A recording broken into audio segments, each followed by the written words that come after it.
Okay, so we're going to run through these in batch.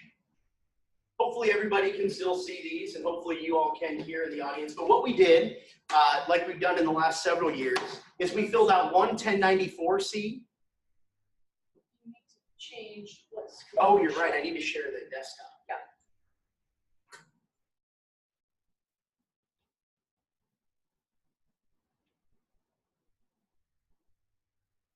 Actually, yeah. Okay. Now everybody hopefully should be able to see this. So this is the 1094C form. We've put in one of these lines for the 1094 and 1095 samples, we put what we're doing. And this is super frustrating to me. I don't know if it will be in anybody else's OCD, but like the forms the government put out, the fillable PDFs, the lines don't match up. Like half your text gets cut off in the name column on the 1095 seats. So sometimes they're in different places, but look up in this first part for what the sample form is, if that makes sense. And then that dictates how we filled it out. So this is a 1094C for pretty much any school in Nebraska. So you'll see down here, we indicated, see how it's cut off? Drives me crazy. In line 18, we put 100 1095Cs that we submitted. We checked the box in line 19 because this is the authoritative transmittal for the school. We put 100 again in line 20 because our school or ESU only made one submission to the IRS. We checked no in box 21 because we are not part of an aggregate group employer, and we were only able to check A in line 22 because we did not meet the 98% offer method. But then what that means is we go down to part 3, we check yes, we do provide minimum essential coverage to at least 95% of employees, even if it's unaffordable. We still offer minimum essential coverage because we use an EHA plan. And then over here, we filled out the number of full-time employees and then the number of total employees for each of these months. But nothing magical about that. And of course, we don't fill out part 4. So these numbers mean absolutely nothing. But just so you know, I mean, you're going to have, in each of these months, because you can't use all 12 months, you're going to have some numbers. Do you want to, it's making me anxious that you're crouching. Do you want to stand and I will run the computer for Sure. you? Yeah, that's, or do you want to? You look super awkward and uncomfortable. Well, that's not new. Okay, so that's the 1094 form. Any questions from anybody here? I think that one's the easiest one. I think everybody's probably, like most, thinking about the crazy situation you have for 1095s. But that's generally what it would look like. So any questions from distance, send those in. I don't see any, so. So let's do, so we've got a batch of those 1095s. Yeah, see, they can't see that. Yeah, I'll have to reshare it. So do 1095C full family offer.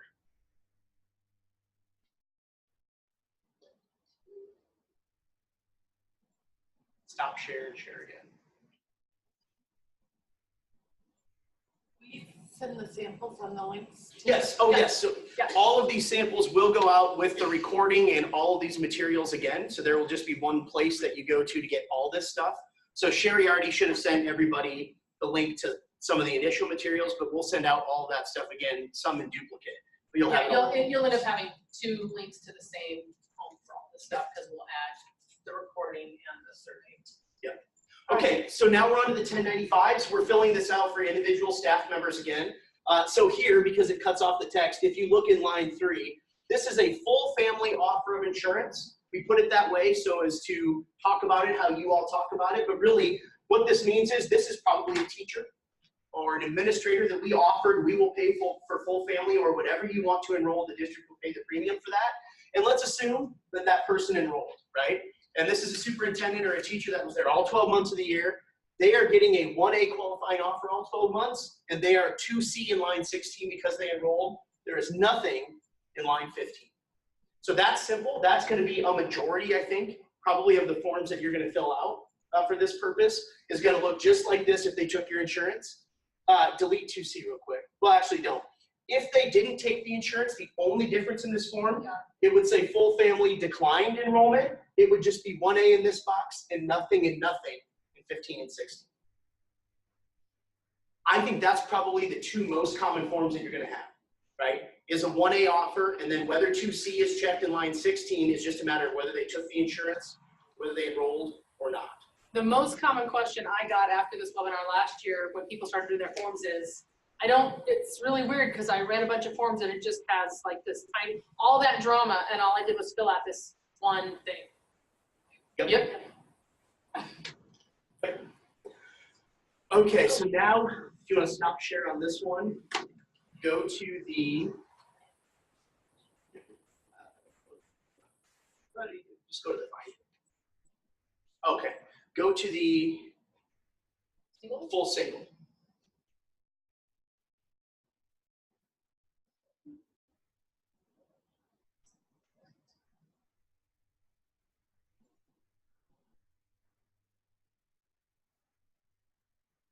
That's full family again. You got to close out of these as we go.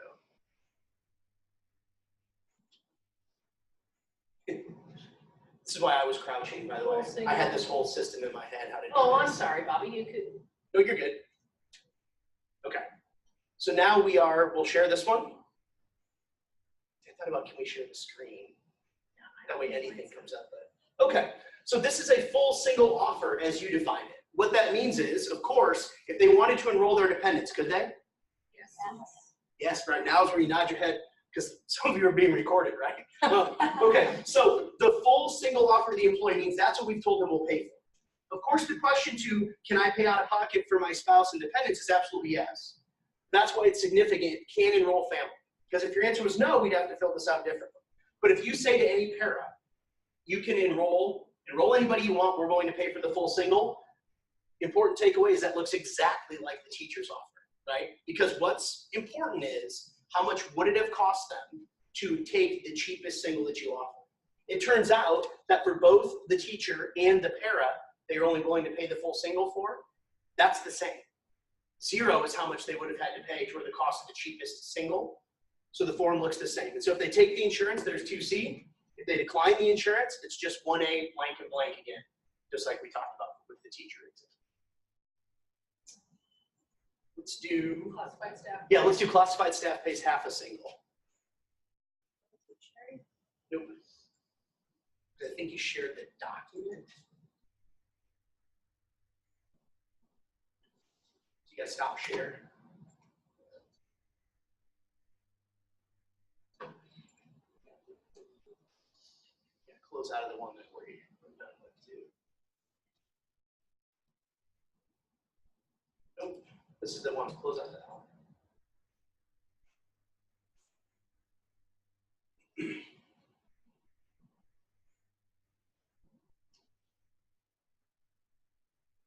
Now that closed the minor.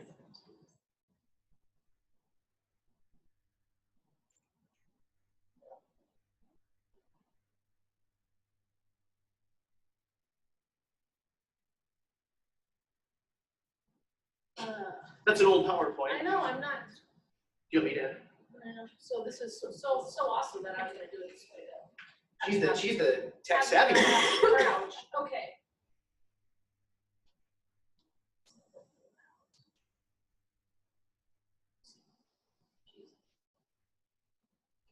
All right. Okay, so share that guy. Oh, there we go. I Got would say it. it should be shared. Okay, so this is a classified staff member where the school is offered to pay half the single, right? So whatever your percentage is doesn't really matter. It's going to look like this.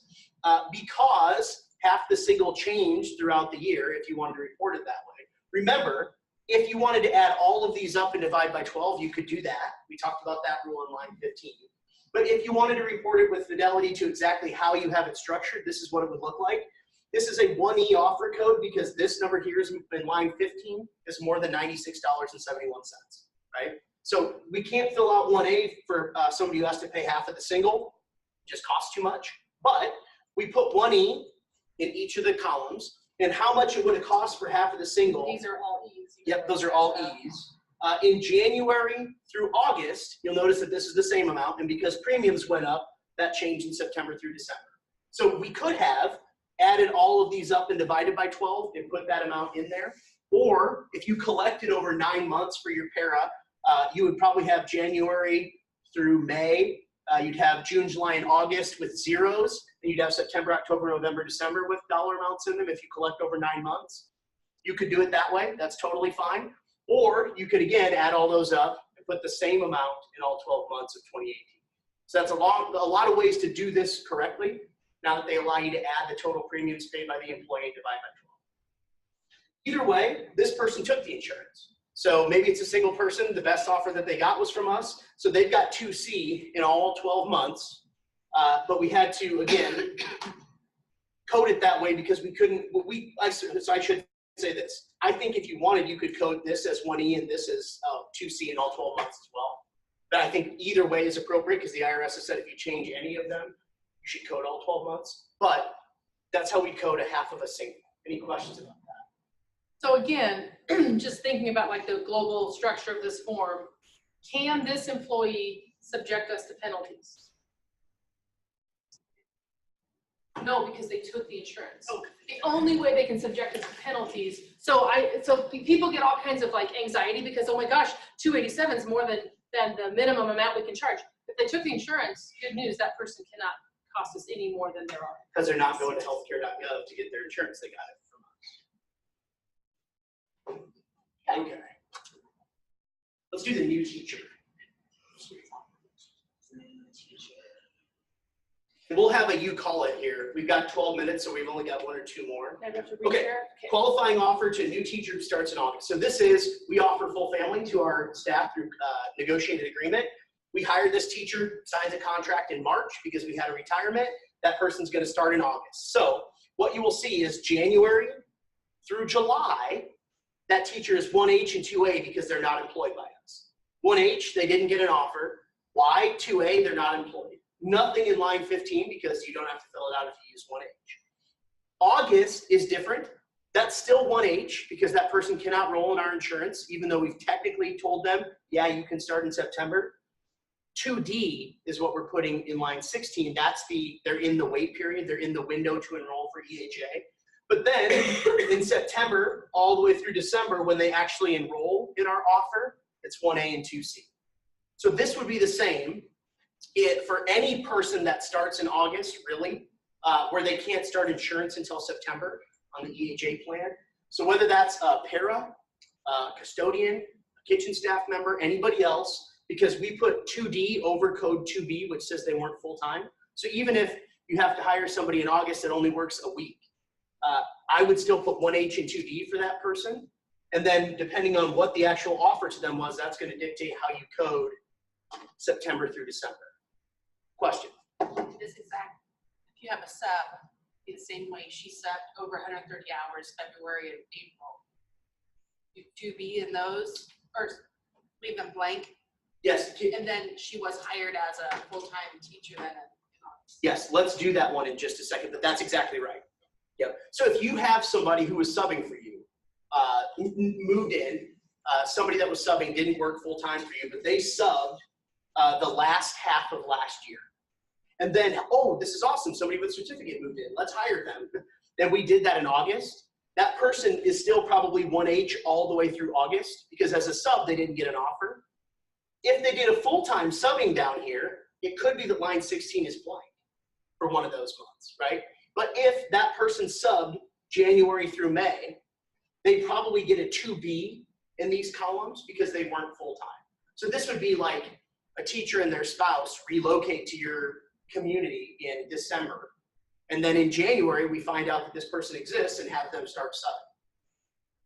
That's exactly how you fill that out. But then once you hired them on full-time, it would look like this in August through December, assuming they took your offer. September. Sure, but August is going to be 2D, not 2C. Oh, I see what you're saying, yeah. Not 2A. Yes, yes. Okay. Teacher resigns at the Oh, there we end go. of the contract. Teacher resigns at the end of the contract year. This one is a little bit unique because of how we compensate teachers. I hate to put it this way, is an artifact that MPERS isn't going to love, but I think we have to report with fidelity. There's the whole when is their end of employment date for teachers? That's a source of confusion and discussion at the state level at this point. But suffice it to say, if we've got a staff member, longtime staff member says, good news, everybody. I'm able to announce my retirement. I've long passed the rule of 85. Everything goes smoothly. Board accepts the resignation at its February meeting. Everybody's happy. We have a nice party in May. Things go perfectly smoothly. That person, though, because of your negotiated agreement, is still eligible for insurance all the way through August, through the end of the contract year. So unless that person resigns something like effective immediately, if somebody smacks a kid, and the choice is we're going to cancel your contract or you can resign effective at the end of this month, right? We may code this differently. So if everything goes perfectly how it's supposed to for a retirement, I think what you're going to have is 1A, 2C, assuming that person took the coverage all the way through August, when they switch to 1H and 2A not employed by us. One small caveat to put in here. If somebody stops mid-year for any reason, typically speaking, they've worked more of their contract days than we've paid them for, right? If somebody retires at the end of December, we've only paid them September, October, November, December pay and benefits. That person could well be entitled, and probably is entitled if you ask the NSEA, to pay and benefits through at least February. But that person has resigned and the board doesn't consider them an employee any longer, right? Does everybody follow me on this? In other words, we're always paying in arrears because we pay over the summer. One thing, oh, go ahead. No, so I was just going to say, I think it's important to figure out with that person how exactly that employment ended, because there is nothing, I don't think, that requires you to say to them, hey, we're going to keep you on insurance through February, right? I think if they truly separate from employment and are no longer an employee of the school, you would start with the 1H2A code that next month. If they're going to remain on the school's insurance, you should talk to your school lawyer, because that retirement should be structured, or that resignation should be structured in a way to make them still an employee through those 2 months, right? Because they're getting paid benefits anyway, but it's significant to handle that the right way. And to be honest, superintendents and principals don't always handle that perfectly. And so I think if you're having one of those weird situations come up for the reporting year, it's probably worth a call to figure out how to cut that. So there's a huge drama right now about how we should code separations for purposes of retirement. If you guys saw the survey that went out, or if your superintendent made you fill it out about substitute teaching and when we separate people from employment. So in some schools, Omaha is a great example, but it's not just Omaha. Say in May, when you walk out the door and give us your keys, we're going to pretend like you're not our employee anymore. And then NEPR starts paying those people employment benefits over the summer, even though they're still getting a paycheck from us. And even though we are still carrying them on our insurance, they're getting a retirement check and a teacher check for June, July, and August of the year they retire. They're double dipping those last 3 months. The NSEA doesn't understand why that's a problem. That's a whole nother story. So here's why I'm telling you this. When we started talking about this, because I was on that retirement work group, which was, I don't know how I get myself sucked into these things, but I realized a lot of schools are doing funky stuff. Way more schools than I realized are doing funky stuff at the end of a teacher's employment period if they're retiring, because you were trying to help them figure out how to get their retirement benefits as quickly as possible. If you are, Omaha is a great example. I believe that Omaha would have to change their coding, because they pay the teacher out. Remember how Bobby was saying we pay people in arrears? Omaha says, oh, we owe you a check.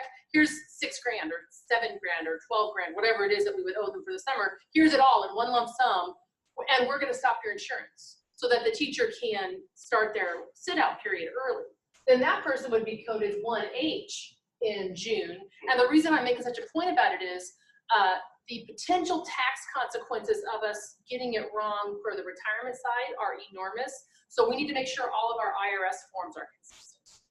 So if you do things weird to get the teacher who retires benefits early, these forms should all match up with what you're telling the retirement office. Because the same trolls are looking at all the forms eventually to make sure it all matches up.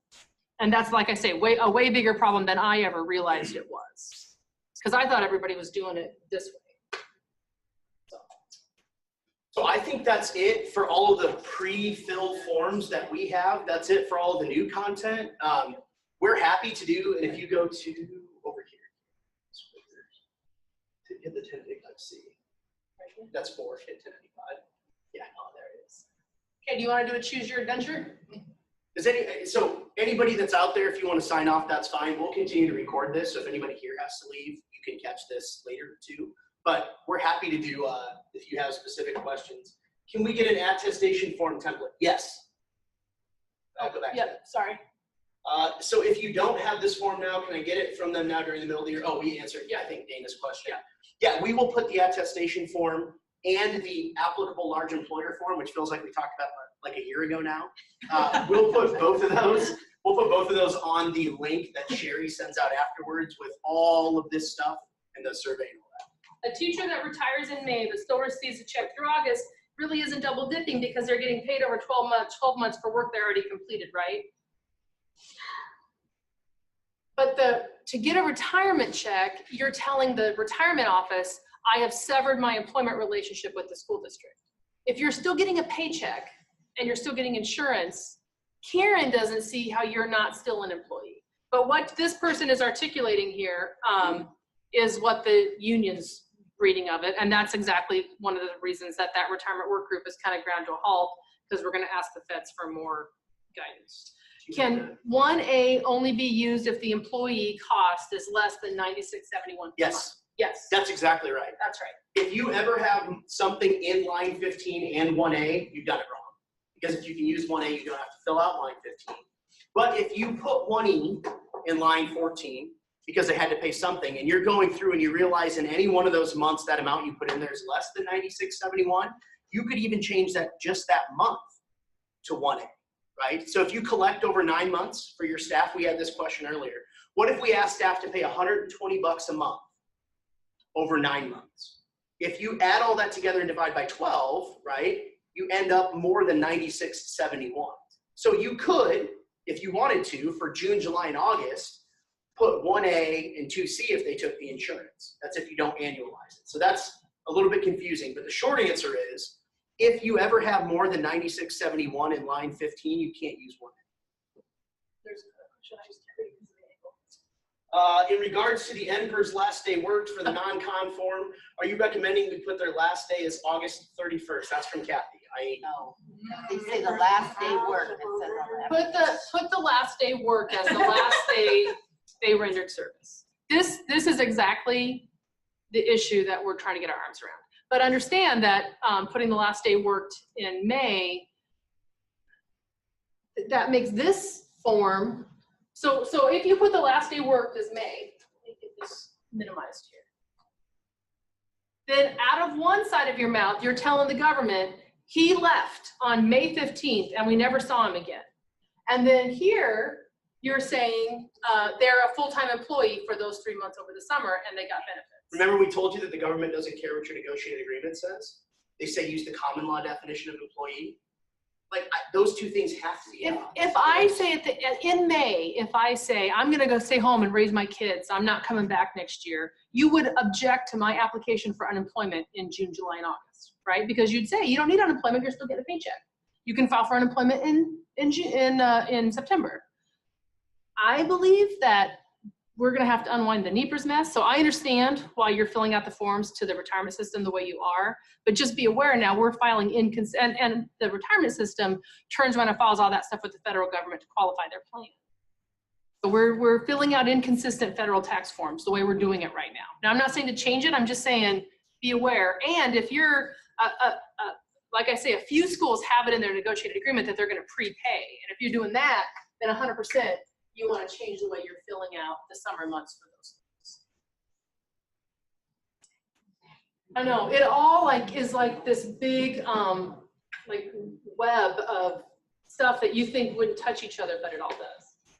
I didn't think we were going to talk about retirement when I was talking about we were going to do Obamacare. Okay. We were.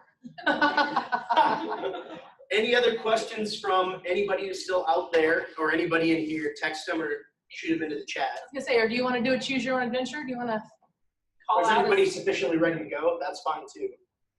I have a really specific question. Okay. I don't know if you want me to- We have that, you're aware, we have that employee who extended their maternity leave, who extended that contract. Hypothetically, there is an Right, employee who right. extended their maternity leave. So we paid them because we don't ever adjust their salary until after they come back. Well, so she's not coming back, so we overpaid her. So we paid her for September, October, November, and December.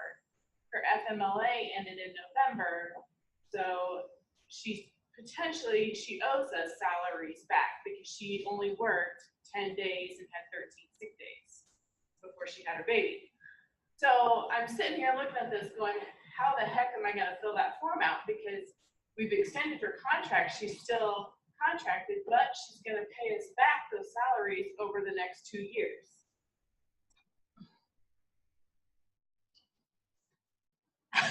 Hold on, I'm just, so she is coming back or she isn't coming back? We've extended her contract to potentially come back the next school year. We don't know yet. it doesn't matter. So you're gonna fill out the amount that the employee, so starting hypothetically, where are we in the school year? So starting, We paid her Here. September, October, November, and December. okay, so starting in January, it's 1E offer? She's a teacher. Yeah, Okay, so starting in January, because in January, we're, I'm, first off, good news is this is a next year problem. Okay. Because you're gonna get through 2018 reporting without having to address the weirdness, I think, right? Is that Right, what that's you're right. She's technically still a Because contracted she's still, employee all the way through December, the year. that's what I was trying to, that's my brain was what it's about to find out. So the good news is if she had qualifying leave through, hypothetically, this person about whom I know nothing, so December, you're through the problem in 2018. She only had qualified leave until November for her FMLA until we extended her contract in December 10th. Right. So does that still? But she's not reimbursing you for December insurance. Right. And you paid the premium Right. December 1st, like you wanted to. I would code that as Yeah, 1A, 2C. 1A2C. But next year, in January of 2019, it's gonna be 1E. Okay. And it's gonna be whatever the premium amount is that she's gonna have to repay you for. So whatever her monthly premium amount is. Right. And then 2C, For single, but. Yes, Right. just the single. Just one. the single. Single, okay. And And then- the cheapest single. Do you guys have Right. a little option? Yep. So it's So- not actually gonna be her real. yeah, it's gonna be the cheap, yeah. Cheapest single. Probably the Okay. full premium cost of the cheapest single, right? If that is Yes. gonna pay the full monty, yeah. And then 2C, because she's gonna keep taking the insurance. And then you're not gonna worry about the fact that you're recouping this over time. Okay. Does that make sense? And a little known provision of the FMLA, if she doesn't come back, you can sue for your premiums, so. Unless you have a agreement that you've ginned up to have consideration for all this to have happen by a really good but very creative attorney. Like I So then when said, she, call Karen if you so want. she comes back in August, like she's planning to, then I would go back to. It's 1A, 2C. 1A, 2C. And the Question. fact that you're docking her paycheck for those old premiums, that doesn't appear here because you're not charging her for her insurance for those months. To me, this illustrates the point of what would it cost them in that month Right. to get the cheapest single? Regardless of how many funky parameters we have around it. Right. The IRS wants to know what would it cost for that person to take the cheapest single in that month? Regardless of how creative your attorney is. When they call and say, Karen, is there a way? And I sleep on it. I know. It's dangerous. Or when she says, let me pray about it, what that means is, hell yeah, I'm gonna do it. And then You gotta ask for the forgiveness superintendent calls first. you in his office and he says, this wasn't my idea. Really? This idea? Okay, well, I don't see any other requests or questions coming in. Again, we will be prepared I'm gonna for- chop up this video hopefully this afternoon. I wanna get these posted ASAP because I know you might wanna go back and listen to things next week while you're filling forms out. So they should be up, God willing, by tomorrow. And then Sherry will push out another link with all the stuff. Okay, thank you, everybody. Thank you, DL people.